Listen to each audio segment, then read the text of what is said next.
सभे मगहिया भाई बहन के भूलेटन काका के राम राम। आथिन मगहिया खबर में सुनते देश दुनिया के खबर।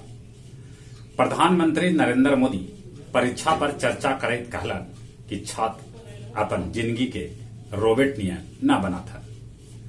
5.5 महीना बाद अपन बिहार में भेटायल सबला बेसी 1604 कोरोना पॉजिटिव मरीज।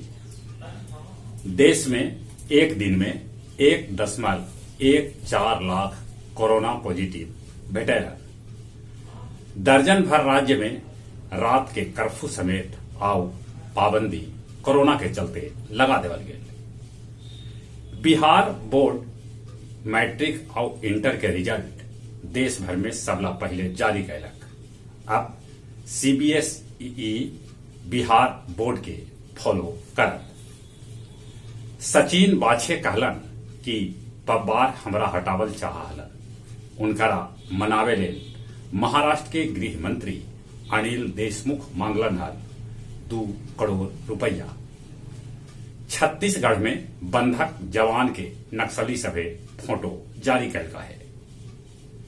लालू यादव हाई कोर्ट में दायर कैलन है जमानत याचिका।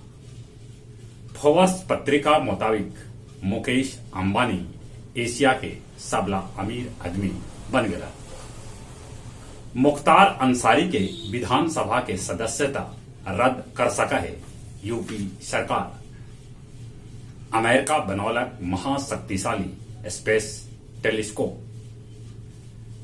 अमेरिका में अब सभे के लगावल जाए कोरोना वैक्सीन। उत्तर कोरिया के तानाशाह आखिरकार कबूलक कि देश मुश्किल दौर से गुजर रहा है। इंडोनेशिया में बाढ़ के बाद कीचड़ से निकल रहा है आदमी सभे के लाश। क्रोएशिया में 18 बछड़ बाद चलल बर्फीला तूफान। गया जी में एक दिन में भेटैलन 205 कोरोना पॉजिटिव मरीज। बोध गया में अतिक्रमण हटावे गेल पुलिस के साथे सीओ पर लोग कैलन हमला। सीओ के फूटल कपार। गया जिला में मार्च महीना में पकड़ल गेल अकेले 2 करोड़ रुपया के दारू। रेल में लूटपाट करे वाला 5 गो आदमी के पुलिस गिरफ्तार कैलक। एकरा में एगो बंगाल के महिला भी चोर शामिल है। अब कुछ खेल के समाचार। भारतीय पुरुष हॉकी टीम अर्जेंटीना के 4-3 से हरा दिलक।